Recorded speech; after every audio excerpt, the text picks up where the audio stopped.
Youth Congress പ്രവർത്തകർക്കെതിരെ police കേസെടുത്തു.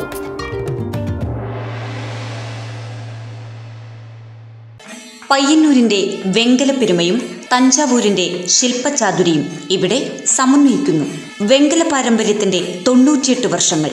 Poduval brass, central Bazar, Payyanur. പയ്യന്നൂരിൽ ദേശീയപാത ഉപരോധത്തിനിടെ പോലീസിനു നേരെ കയ്യേറ്റത്തിന് മുതിർന്ന സംഭവത്തിൽ 25 യൂത്ത് കോൺഗ്രസ് പ്രവർത്തകർക്കെതിരെ പോലീസ് കേസെടുത്തു. തിരുവനന്തപുരത്ത് സെക്രട്ടേറിയറ്റ് മാർച്ചിൽ സംസ്ഥാന പ്രസിഡന്റ് ഉൾപ്പെടെയുള്ളവരെ പോലീസ് മർദ്ദിച്ച നടപടിയിൽ പ്രതിഷേധിച്ചാണ് യൂത്ത് കോൺഗ്രസ് പയ്യന്നൂർ നിയോജക മണ്ഡലം കമ്മിറ്റിയുടെ നേതൃത്വത്തിൽ കഴിഞ്ഞ ദിവസം പ്രവർത്തകർ ദേശീയപാത ഉപരോധിച്ചത്.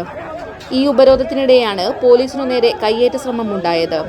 സംഭവത്തിൽ 25 യൂത്ത് കോൺഗ്രസ് പ്രവർത്തകർക്കെതിരെ പോലീസ് കേസെടുത്തു. ഒരാളെ അറസ്റ്റ് ചെയ്യുകയും ചെയ്തു. യൂത്ത് കോൺഗ്രസ് പ്രവർത്തകൻ തിരുമേനി പ്രാപ്പോയിൽ സ്വദേശി എ അരുണിനെയാണ് പയ്യന്നൂർ പോലീസ് അറസ്റ്റ് ചെയ്തത്. ദേശീയപാത ഉപരോധിച്ചവരെ നീക്കം ചെയ്യാൻ ശ്രമിച്ച പോലീസുമായി പ്രവർത്തകർ ഉന്തും തള്ളും ഉണ്ടാകുകയായിരുന്നു. ദേശീയപാതയിൽ മാർഗതടസ്സം സൃഷ്ടിച്ചതിനും പോലീസിനെ തള്ളിമാറ്റി ഔദ്യോഗിക കൃത്യനിർവഹണം തടസ്സപ്പെടുത്തിയതിനുമാണ് കേസെടുത്തത്. പ്രാപ്പോയിലിലെ A Arjun, K T Harish, Arjun Koram, Navaneeth Narayanan, Bharath T Pothuval, Vinod, Pranav എന്നിവർക്കും മറ്റ് കണ്ടാലറിയാവുന്ന 18 പേർക്കുമെതിരെയാണ് പോലീസ് കേസെടുത്തത്. News bureau, Payyannur. പയ്യന്നൂരിന്റെ വെങ്കലപ്പെരുമയും തഞ്ചാവൂരിന്റെ ശില്പചാതുരിയും ഇവിടെ സമന്വയിക്കുന്നു. പൊതുവാൾ ബ്രാസ്, പയ്യന്നൂർ.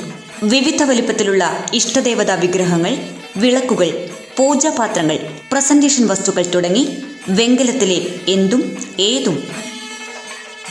വെങ്കല പാരമ്പര്യത്തിന്റെ 98 വർഷങ്ങൾ. Poduval brass, central Bazar, Payyanur.